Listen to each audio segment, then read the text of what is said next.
España, 1814. La lucha de un pueblo unido ha logrado, al fin, alejar al coloso Napoleón. Durante 6 años, con un rey prisionero en tierras extranjeras, España ha luchado y ha preparado la paz. Aquí, en Cádiz, se han reunido políticos provisionales que han redactado la Constitución. Por ella quieren que se rija el país cuando vuelva la paz y la guerra no sea más que un recuerdo. Las Cortes de Cádiz se convierten así en el primer brote efectivo del movimiento romántico español. Porque romanticismo no es solo literatura, ni una forma estética. Es una concepción del mundo y del comportamiento humano. Romántica fue la guerra de un pueblo contra Napoleón. Romántica quieren los hombres de Cádiz que sea la paz que ha de sucederla. ¿Por qué Cádiz? ¿Por qué tuvo que ser Cádiz el asiento de las Cortes? ¿Por qué la cuna de la Constitución? Por una doble razón, geográfica e histórica. La pequeña península está bien guardada por el mar y por sus murallas, que apenas tienen razón de ser ante la imponente defensa natural que la rodea. Constituye, por otro lado, el punto más lejano de la península para las tropas que entraban por los Pirineos.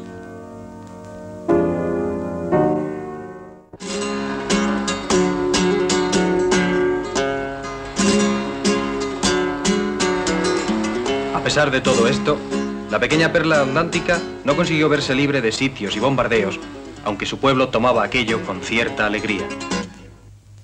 Con las bombas que tiran los fanfarrones, hacen las gaditanas tirabuzones. Con las bombas que tira el maricasú, hacen las gaditanas mantillas de tú. Históricamente, Cádiz era, además, el centro del comercio con las colonias americanas. Era el punto de donde partían casi todas las expediciones coloniales, el contacto más directo con los españoles del otro lado del océano. Y sobre todo lo demás, la puerta de entrada de productos y tesoros que constituían la fuente de ingresos más importante de la vida nacional. No puede parecer extraño que en este ambiente abierto a todos los aires, incluso a los políticos, pudiera surgir el núcleo del liberalismo español y con él el esquema y la letra tanto como el espíritu de la Constitución de 1812. ¿Juráis conservar en su integridad la nación española y no omitir medio alguno para libertarla de sus injustos opresores? Sí, juramos. ¿Juráis desempeñar fiel y legalmente el encargo que la nación ha puesto a vuestro cuidado, guardando las leyes de España, sin perjuicio de alterar, moderar y variar aquellas que exige el bien de la nación? Sí, juramos. Si así lo hicierais, Dios os lo premie. Y si no, os lo demande. El 24 de marzo de 1814, Fernando VII había entrado en España y al frente de su séquito atravesaba el puente romano del pueblecito de Besalú, en la provincia de Gerona. A su paso, un pueblo sin gobierno efectivo durante 6 años, un pueblo que había batido el cobre y dado su vida por la libertad, le demostraba su alegría de todas las formas posibles. Fernando regresaba del exilio a hacerse cargo del país que le había tocado gobernar por la gracia de Dios y estaba dispuesto a ejercer su derecho divino por encima de lo que hubiera acordado cualquier constitución. Contrariamente a lo que le programaron los diputados de Cádiz, pasó por Zaragoza entre el entusiasmo popular.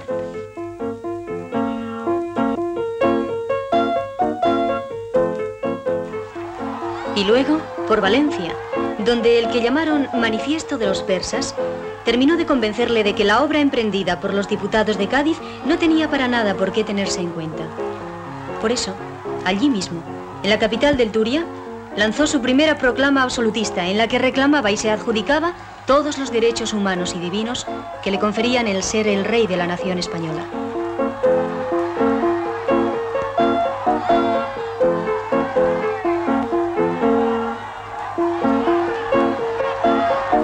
Aborrezco y detesto el despotismo. Ni las luces y la cultura de las naciones de Europa lo sufren ya, ni en España fueron déspotas jamás sus reyes, ni sus buenas leyes lo hubieran autorizado. Él debía gobernar como sus antepasados lo habían hecho, y estaba dispuesto a que nadie, y mucho menos los constitucionalistas de Cádiz, pudiera impedírselo. Yo trataré con los procuradores de España y de las Indias, en cortes legítimamente convocadas, de establecer sólida y legítimamente cuanto convenga al bien de mis reinos. Con aquel manifiesto, Fernando VII derogaba cuanto las Cortes de Cádiz habían proclamado en sus primeros artículos. Artículo 2. La nación española es libre e independiente y no puede ser patrimonio de ninguna familia ni persona. Artículo 3. La soberanía reside esencialmente en la nación y por lo mismo pertenece a esta exclusivamente el derecho de establecer sus leyes fundamentales. Artículo 4. La nación está obligada a conservar y proteger por leyes sabias y justas la libertad civil, la propiedad y demás derechos legítimos de todos los individuos que la componen. La vuelta de Fernando VII borraba todo aquello de un plumazo, como reconocía un contemporáneo de aquellos instantes de fervor popular. Cuando Fernando VII entró en España, ya no había constitución, ni las señales de que la hubo. Todas las ciudades, chicas y grandes, se entregaron a quemar y enterrar las cenizas del Código Constitucional. La entrada en Madrid fue aún más gloriosa. Las masas populares comenzaron a vitorearle con loca alegría y cortando los tiros, condujeron el coche del rey hasta el convento de Santo Tomás. Aquel pueblo necesitaba del símbolo que Fernando VII representaba, y con su acto soberano de acatamiento, rechazaba todo cuanto se había hecho en su ausencia. El rey Fernando estaba seguro en su trono recién recuperado. El pueblo, la nobleza y el clero estaban de su lado. También el ejército, aunque una parte de él se inclinaba abiertamente por los constitucionalistas de Cádiz, que ya comenzaban a ser llamados liberales y que se reunían donde podían para conspirar.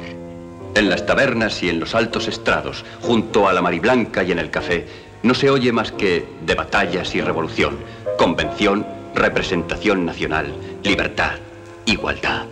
La conspiración fue el modo de actuar de los que querían que el espíritu romántico, que alzaba sus banderas desde el tiempo de la Revolución Francesa, sustituyese ahora al antiguo régimen que implantaba Fernando VII. Un antiguo régimen que era también bandera de las monarquías europeas después de la derrota de Napoleón. El sentimiento liberal era la eclosión política del romanticismo recién nacido, y ese romanticismo se manifestaba como sentido vital que es en todos los aspectos del quehacer humano nacional. En 1820, después de años de conspiraciones y de levantamientos fallidos, el liberalismo salió triunfante tras los pronunciamientos militares que culminaron con el de Riego en Cabezas de San Juan. La Constitución, que había sido eliminada violentamente, se implantaba por la violencia. Volvía a haber muertos en las calles, ya no solo en los presidios. Y el rey, el mismo rey que había rechazado de plano la labor de las Cortes de Cádiz, diciendo: declaro solemnemente que mi real ánimo es no solo no jurar ni acceder a dicha Constitución ni a decreto alguno de las Cortes que sean depresión de los derechos y prerrogativas de mi soberanía. En 1820, ante el triunfo liberal, declaraba: marchemos francamente, y yo el primero, por la senda constitucional.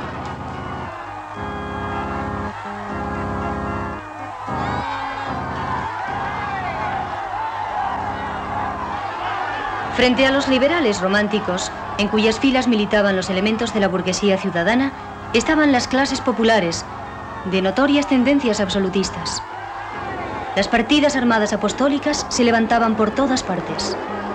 Frente a los liberales románticos, estaba también todo el antiguo régimen europeo reunido en el Congreso de Viena para tratar del futuro del continente. El Congreso de Viena no se sentía dispuesto a aceptar que hubiera en Europa un país gobernado por un régimen liberal. Por eso, fomentó en el interior la propaganda absolutista y de modo más o menos directo cooperó en cualquier tipo de levantamiento de signo anticonstitucional. Las refriegas callejeras que estallaron en 1822 obligaron al rey a abandonar Madrid y a refugiarse en Cádiz. Para el antiguo régimen europeo había llegado el momento de actuar directamente.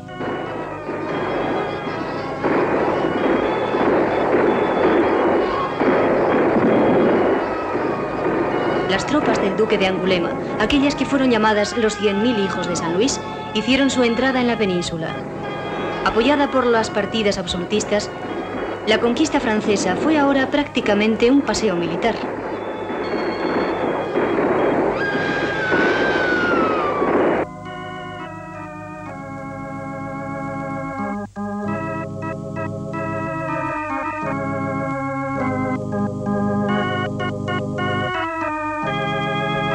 En un tiempo increíblemente corto, Angulema borraba del panorama político español la vigencia de la Constitución y reponía al rey en el trono con poder absoluto.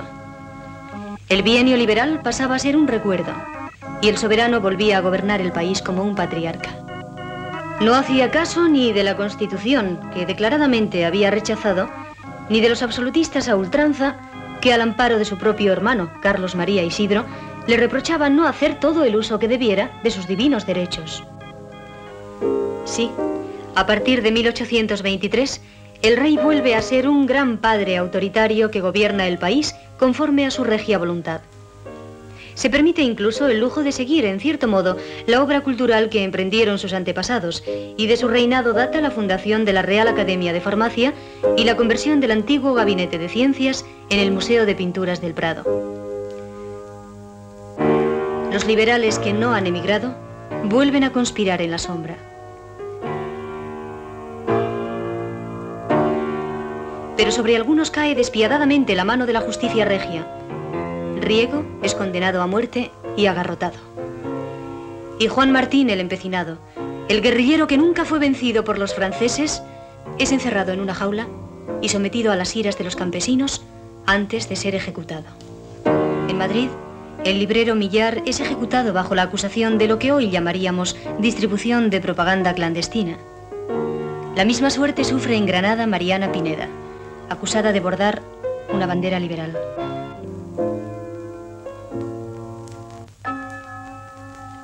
Uno tras otro, los idealistas románticos seguían conspirando. Uno tras otro, eran apresados y enviados al otro mundo. Este fue el caso de Torrijos y de sus 50 compañeros. Pasaron a Málaga desde Gibraltar, donde tantos liberales se habían refugiado. Torrijos venía fiado en promesas de alzamiento y solo encontró frente a sí un juicio sumarísimo y un piquete de ejecución que terminó con su vida y con la de cuantos se habían atrevido a seguirle.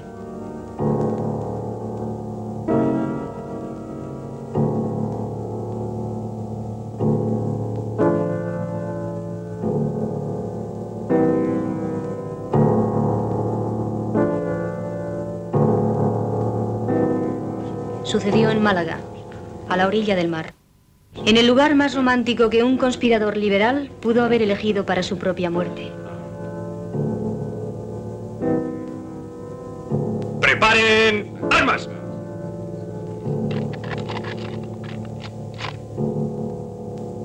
¡Apunten! ¡Fuego! Eran tiempos en los que dar la vida por un ideal podía ser cosa de cada día, porque así se mostraba el ideal romántico en su enfrentamiento con el mundo, idealista hasta la exacerbación, impregnando constantemente la vida en una actitud que no hace sino expresar la exaltación de un ánimo colectivo. Esta será la actitud del que probablemente fue el más alto representante del romanticismo español, Mariano José de Larra. Viajero europeo infatigable, fue al mismo tiempo el crítico más sutil y más directo de la sociedad española de su época. Larra husmeó en lo más hondo de esa sociedad y supo disecarla como nadie más que él se había atrevido a hacerlo. Larra puso fin a su vida de un pistoletazo en el momento en que más podía esperarse de la genialidad de su pluma. Al margen de sus razones, el suyo también fue un final propio de la exaltación romántica. El romanticismo exigía soluciones tajantes a la vida, exigía que la vida fuera vivida a flor de piel, a punta de sentimientos y de intuiciones. El romanticismo pedía luces especiales para contemplar el mundo, y esas luces estaban en los cirios mortuorios, en las noches claras de luna, en los fuegos fatuos y en las arañas de los salones. La luz, exterior o interior, tanto da, es el rasgo definido del romanticismo.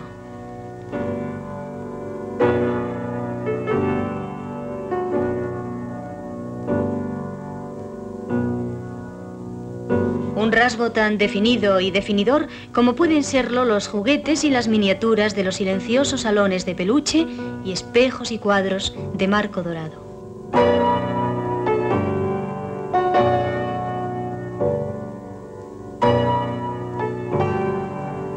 Y Y esos salones serían, por su parte, tan románticos como la guerra que se había desarrollado unos años antes, en la que un pueblo entero se alzó por eso, solo por cumplir un ideal, contra el invasor francés.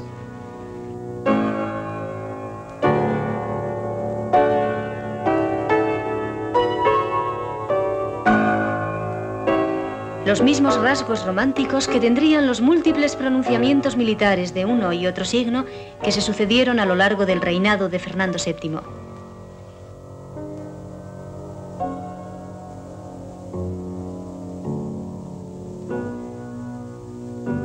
En el mundo del romanticismo, el recuerdo casi mítico de los jefes guerrilleros permitía la subsistencia de las partidas.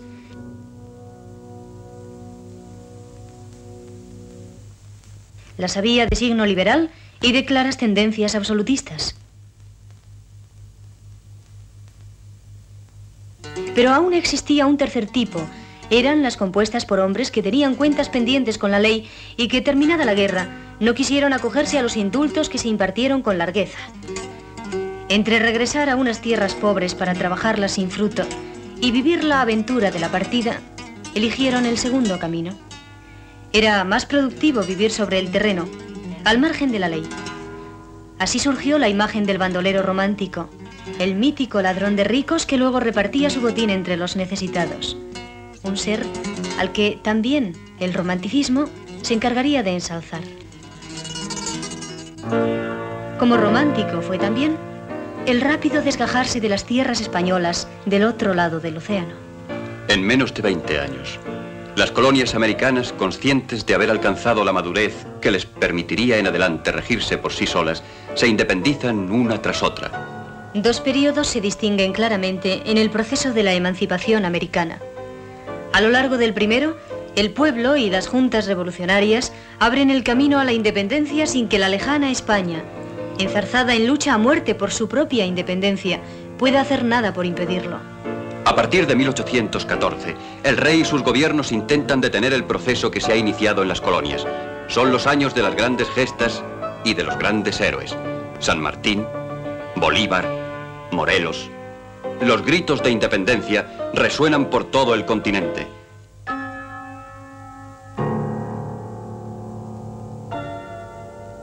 El romanticismo invade todos los aspectos de la vida nacional. Cadalso, el precursor casi desconocido de un sentimiento que ahora es moda, estará presente a través de sucesivas ediciones de sus Noches lúgubres.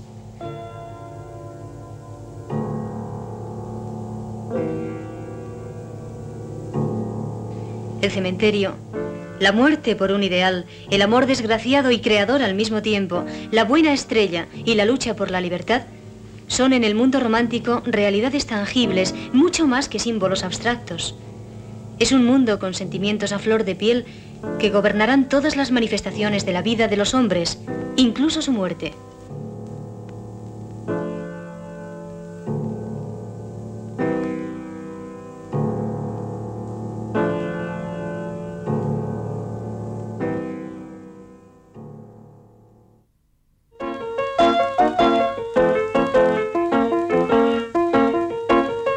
El campo, por obra de las partidas y de los bandoleros, es un lugar inseguro para viajar en aquellas diligencias que eran el único medio de transporte.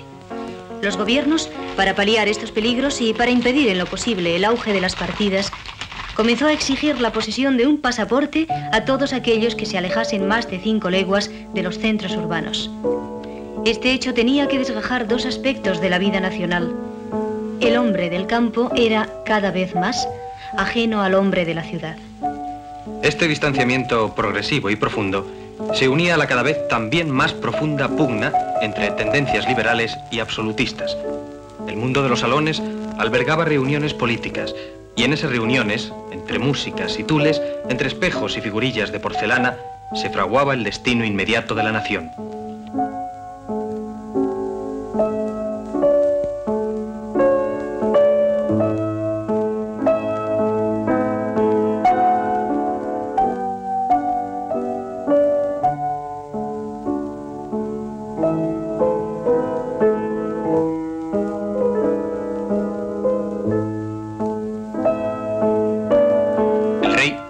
A través de un gobierno personal y fiado únicamente en camarillas, se cuidaba de fomentar esas diferencias que día a día tendían a resolverse en un conflicto armado. Solo hacía falta la chispa que encendiera la mecha de la guerra. Y esa chispa surgió cuando el rey, viudo ya anteriormente de Bárbara de Braganza, enviudaba nuevamente, y también sin sucesión, de su nueva esposa, María Amalia de Sajonia.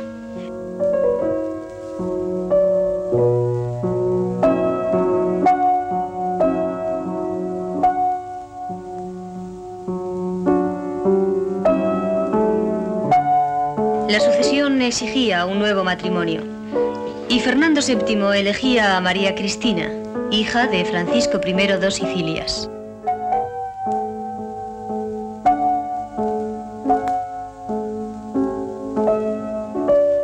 Para muchos, el nuevo matrimonio significaba la esperanza de que, por fin, un heredero terminase con las amenazas ya claras de conflictos armados a escala nacional. Pero poco tiempo después, la nueva reina daba a luz una hija, la princesa Isabel.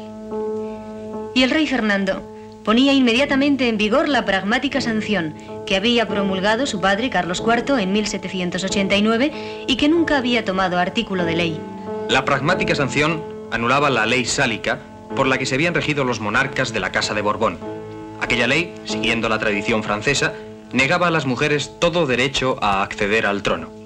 La reforma de Carlos IV, hecha ley por el rey Fernando, permitía ahora que las hembras reinasen y automáticamente negaba el acceso al trono al infante Carlos María Isidro, hermano del rey y su inmediato sucesor de acuerdo con la ley derogada.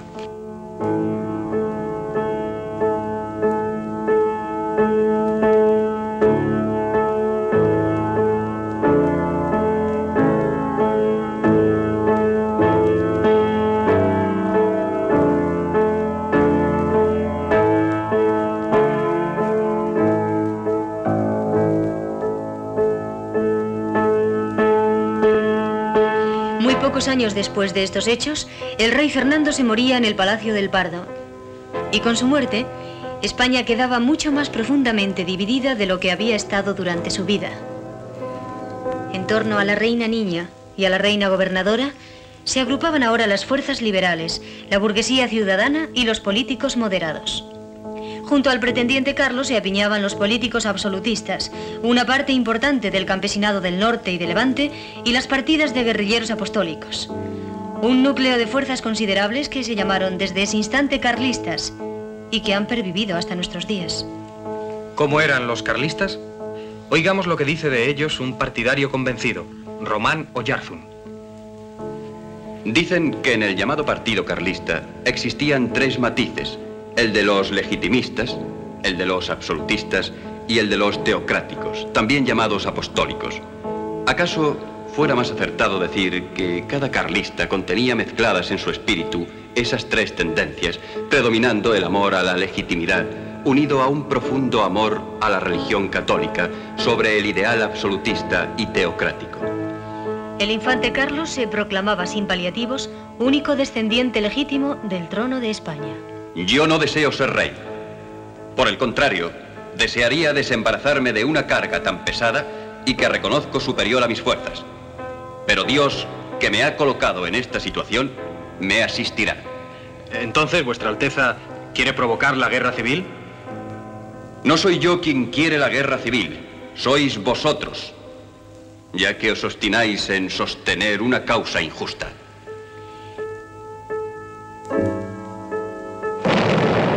Desde 1833, el conflicto era de guerra abierta.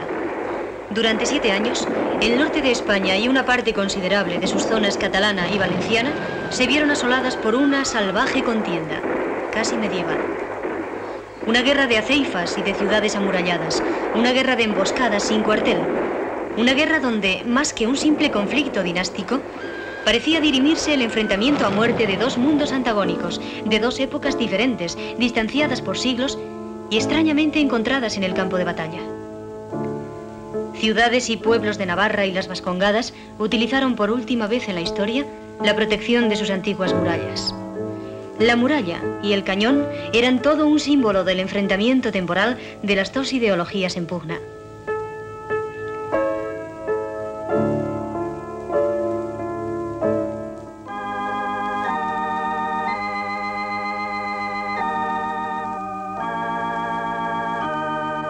Esta ciudad es Estella. Estella fue corte y cuna del carlismo.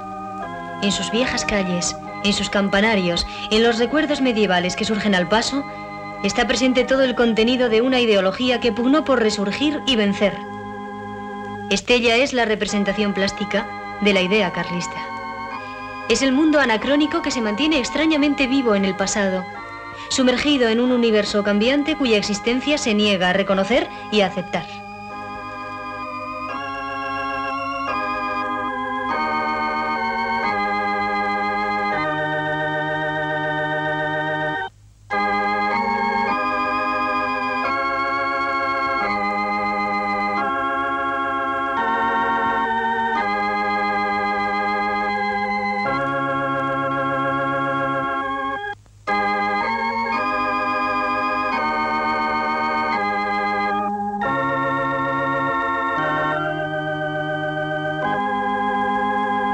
La verdadera sensatez consiste en no transigir con la revolución, en no satisfacer las desmesuradas exigencias del insolente populacho, en reprimir el fatal espíritu de innovación en este siglo presuntuoso. Por la misma época en que este manifiesto carlista era seguido al pie de la letra por sus partidarios, Espronceda escribía en El Español: La igualdad significa que cada hombre tiene una misión especial que llenar según su organización intelectual y moral, y que no debe encontrar trabas que le detengan en su marcha, ni privilegio que delante de él pongan hombres que nada valieran sin ellos. Significa, en fin, que todo sea igual para todos, y que la facilidad o dificultad de su merecer esté en razón de la igualdad o desigualdad de las capacidades y no de los obstáculos que antiguos abusos o errores perjudiciales establecieron. La guerra sin cuartel se declaraba abiertamente como una guerra del tiempo, un conflicto sangriento entre la ideología más tradicional y las nuevas corrientes del pensamiento.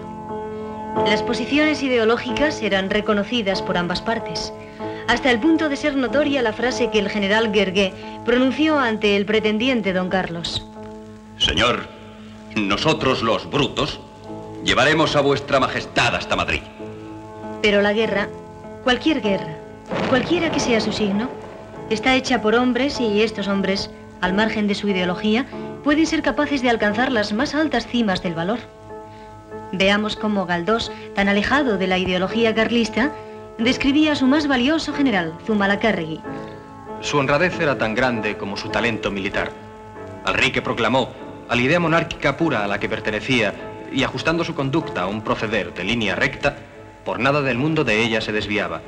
A esta excelsa cualidad se unía otra, la de no tener ambición política, virtud rara en los militares de su tiempo, de uno y otro bando. Zumalacárregui moría en 1835, en el sitio de Bilbao. Toda su fortuna cuando le hirieron eran 12 onzas que regaló a quienes le llevaban en hombros. En Cataluña defendía la causa carlista un fraile a imagen de aquel cura merino de la Guerra de la Independencia. Y un viajero extranjero, Lord Carnarvon, le veía así, con ojos románticos, aunque conscientes de su propia exageración. El invulnerable trapense, en su caballo negro como el carbón, lleva en una mano, bien alto, el crucifijo, y golpea con la otra a los rebeldes contra la iglesia y la corona, mientras invisibles tropas celestiales le defienden la cabeza contra todos los peligros, y el cielo mismo dirige los golpes que él asesta. En el interior de la región valenciana, en la zona más agreste de la comarca montañosa de Castellón, en el Maestrazgo, operaba otro caudillo carlista de gran renombre, Ramón Cabrera. Agustín Nogueras habla así de él: Jamás he visto más decisión, valor y serenidad. No es posible que las tropas de Napoleón hayan hecho nunca ni podido hacer una retirada por un llano de 4 horas con tanto orden. Si a Cabrera no se le corta el vuelo, dará mucho que hacer a la causa de la libertad. Si tenemos en cuenta que quien escribía esto era precisamente el brigadier Cristino encargado de combatirle, difícilmente podríamos encontrar mayor elogio de aquel cabecilla que tuvo el mérito, pobre mérito guerrero, pero mérito al fin y al cabo, de convertir una serie de partidas dispersas y anárquicas de aquella comarca valenciana en un auténtico ejército regular. La guerra carlista revistió en el Maestrazgo una mayor crueldad que en las comarcas norteñas. Habría que tener en cuenta que el Maestrazgo es zona montaraz, que los pueblos distan entre sí enormes distancias de sierras y llanos hirsutos, que la tierra es pobre, que sus hombres, entonces como ahora, están acostumbrados a sufrir penalidades e inclemencias que les han endurecido. Esa dureza de los hombres y de la tierra se proyectó sobre la guerra.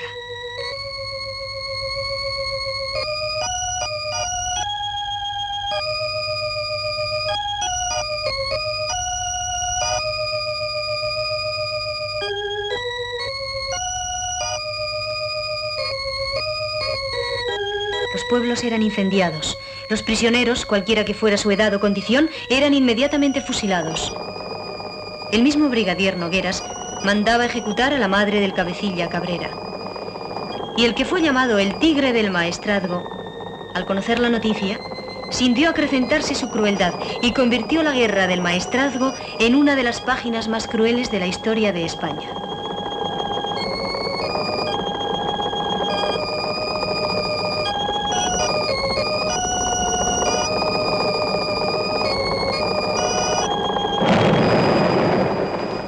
La guerra pasó por Morella, como pasó por todos los pueblos del Maestrazgo.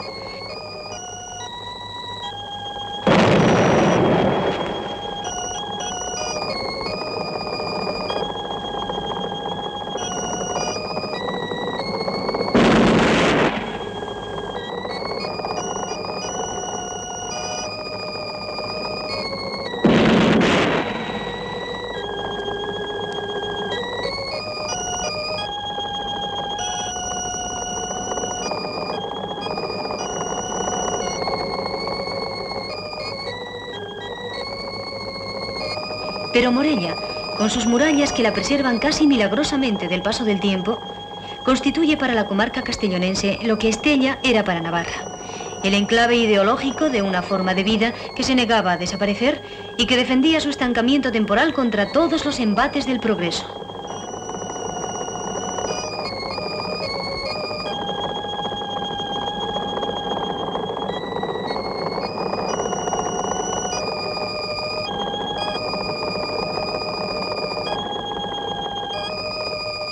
Con toda la crueldad que la presidió, la guerra carlista fue el aletazo final del más exacerbado romanticismo.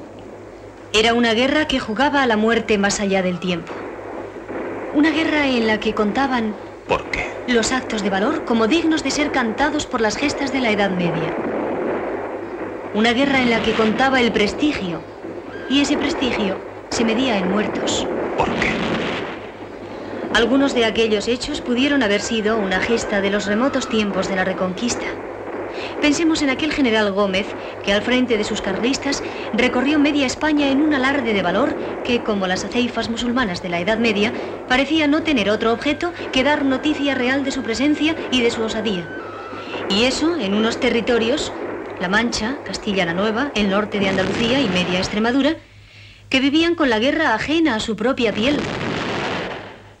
¿No tiene esta expedición una enorme semejanza con aquella otra, llevada a cabo por Alfonso el Batallador tantos siglos antes?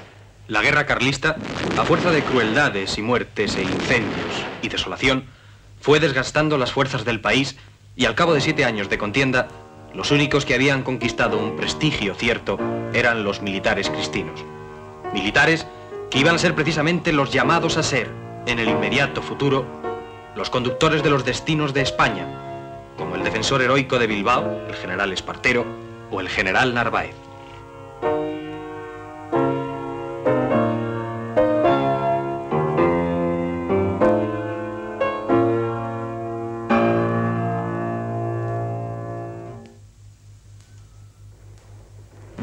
Madrid, la capital del reino, solo sintió cerca la guerra en una ocasión, cuando el pretendiente don Carlos llegó en 1837 hasta el vecino pueblo de Arganda.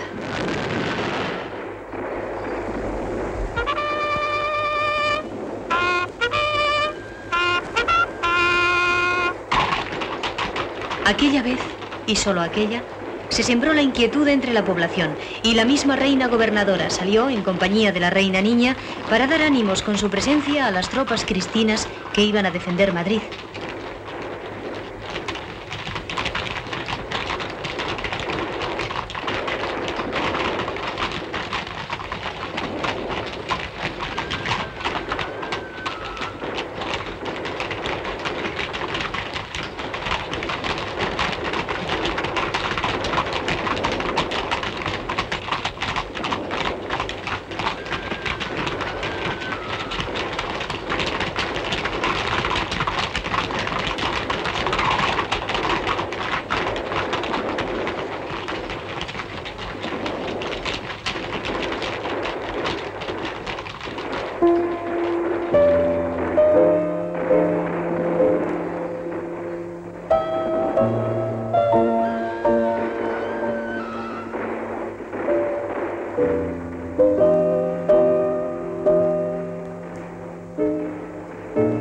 Si exceptuamos esa tardía y breve ocasión, podríamos asegurar que Madrid siguió a lo largo de toda la guerra su vida perfectamente normal. Era el centro de las actividades sociales y políticas de la nación. El arte se desarrollaba ajeno a los muertos de los campos del norte.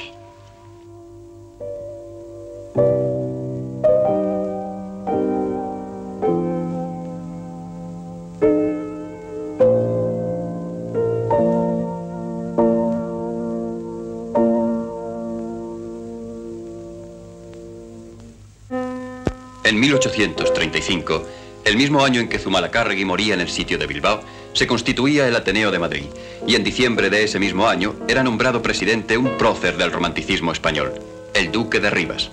El Ateneo surgía como una fuente de influencia cultural que habría de presidir la vida española por más de un siglo. Un año antes, una epidemia de cólera no había impedido que, en las Cortes, continuase la pugna entre liberales y moderados y que se cimentase la nueva Constitución que sería proclamada en 1837 y que había tenido como miembro activo de su redacción a otro gran romántico, Martínez de la Rosa. Estos años de guerra y de agitación política son también los años en que el romanticismo se manifiesta en todos los sectores de la vida nacional. Los años en que Espronceda, revolucionario de las letras y de la política, cantará la gesta del 2 de mayo de 1808, abandonando la pura exaltación de los héroes para arremeter contra los inhibidos. ¿Y vosotros?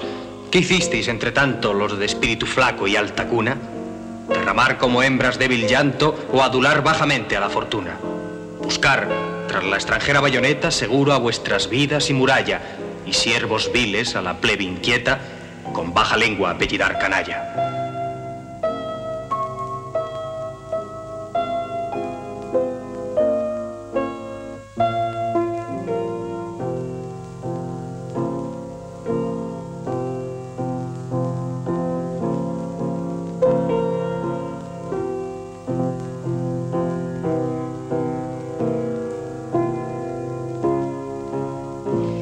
Son los años de las damas lánguidas de vestidos vaporosos, musas mudas de los escritores que sienten como último ideal alcanzar un amor imposible.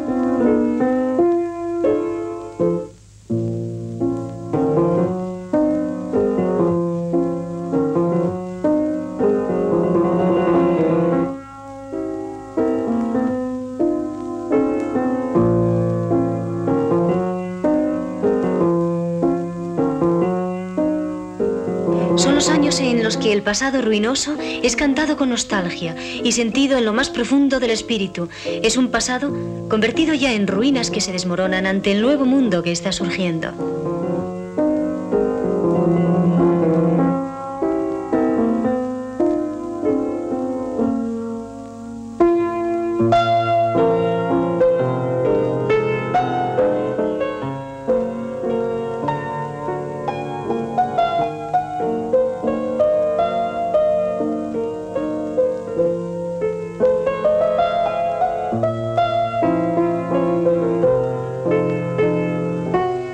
Son los años de las reuniones literarias y políticas en los salones de la alta burguesía. Los años en que el bandolerismo romántico dará sus últimos aletazos en la persona de Luis Candelas, prendido y ajusticiado, el mismo año en que el pretendiente Carlos llegaba a las puertas de Madrid.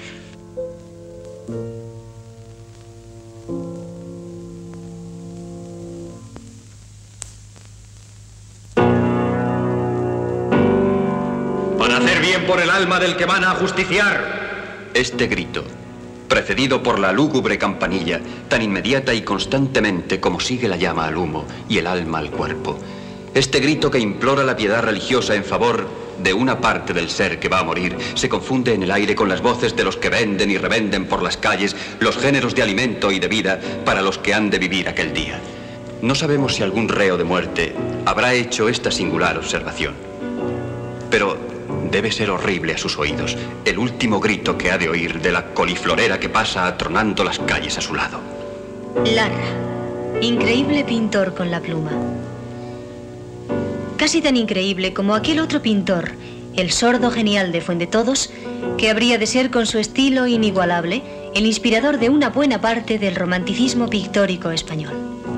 Sus últimos tiempos alcanzaron la cima de la genialidad, y cuando en 1828 moría en Burdeos, había ya expresado todo un mundo negro y pesimista que se manifestó como una tremenda explosión de arte en las pinturas que realizó para su finca de las orillas del Manzanares.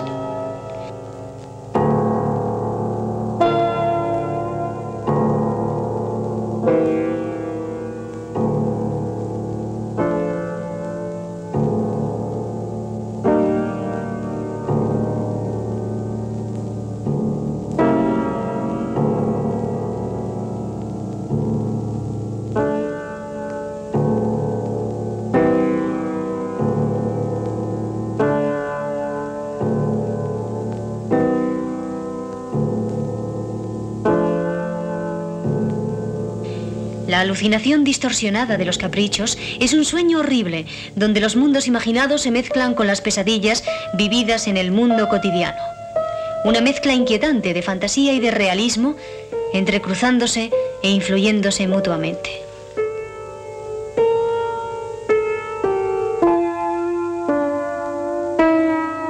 Siguiéndole, viviendo su mismo mundo más que imitándole, surgen pintores esperpénticos y desgarrados, como Leonardo Alenza, que desbordó su espíritu en visiones de pesadilla, producto de una imaginación literaria que encontraba su paralelo inmediato en los acontecimientos vitales o artísticos que surgían en torno suyo.